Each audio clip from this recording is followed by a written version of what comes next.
সমাজ ব্যবস্থায় সমগ্র সমগ্র রাজ্যে দেশে একটাই আলোচ্য বিষয়, সেটা হচ্ছে এসআইআর। এসআইআরটা কি? এসআইআরে আমাদের কি কি প্রয়োজনীয় কাগজপত্র লাগবে? সকালবেলা দু চারজন আমার বাড়িতে আসলো এবং আমাকে ফর্ম দিল। সেখানে আমি দেখলাম যে এসআইআরে কী কী প্রয়োজনীয় কাগজপত্র আমাদের লাগতেছে। সেখানে 2002 সালে যদি আপনারা ভোট দিয়ে থাকেন, সেই ভোটার লিস্টের কাগজ লাগবে। যদি 2002 সালে আপনারা ভোট দেননি, সেক্ষেত্রে আপনার বাবা মায়ের 2002 সালের ভোটার লিস্টের কাগজ এসআইআর ফর্মের মধ্যে উল্লেখ করতে হবে। সেখানে বিধানসভা ক্ষেত্র, ক্রমিক সংখ্যা এবং সিরিয়াল নাম্বার ফর্মের মধ্যে উল্লেখ করতে হবে।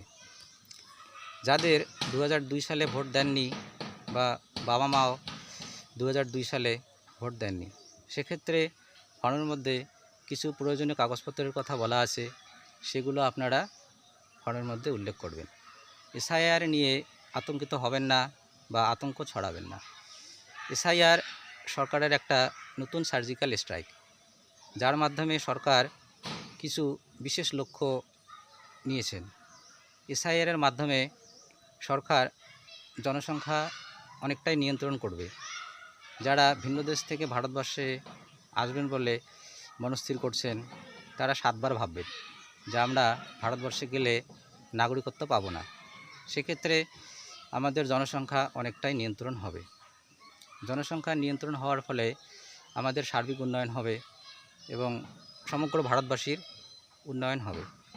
এটা সরকারের একটা খুব সুন্দর পরিকল্পনা। এসআইআরের মাধ্যমে জনসংখ্যা নিয়ন্ত্রণ হবে এবং আমাদের সমাজের উন্নয়ন হবে।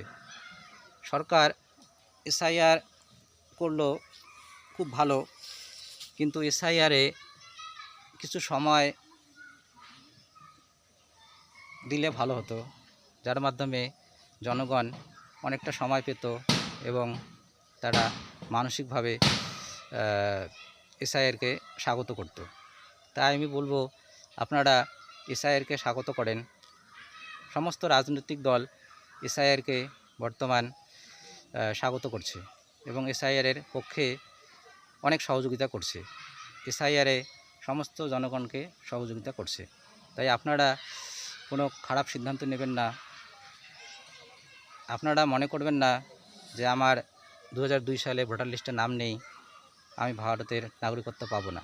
সরকার নিশ্চয়ই কোনো না কোনো বিকল্প ব্যবস্থা আপনাদের জন্য ভেবে রেখেছেন। তাই কোনো খারাপ সিদ্ধান্ত নেবেন না। আমি এই জন্যই বললাম কথাটা, টিভি খুললেই দেখতেছি যে অনেকে অনেক খারাপ সিদ্ধান্ত নিচ্ছেন বা হার্ট অ্যাটাক করছেন বা আতঙ্কিত হয়ে কোনো খারাপ সিদ্ধান্ত নিচ্ছেন। তাই বলবো যে এসআইআর একটা খুব ভালো দিক, যেটা সরকার আমাদের জন্য নিয়ে এসছে, যার মাধ্যমে আমাদের সকলেরই ভালো হবে বলে আমি মনে করি।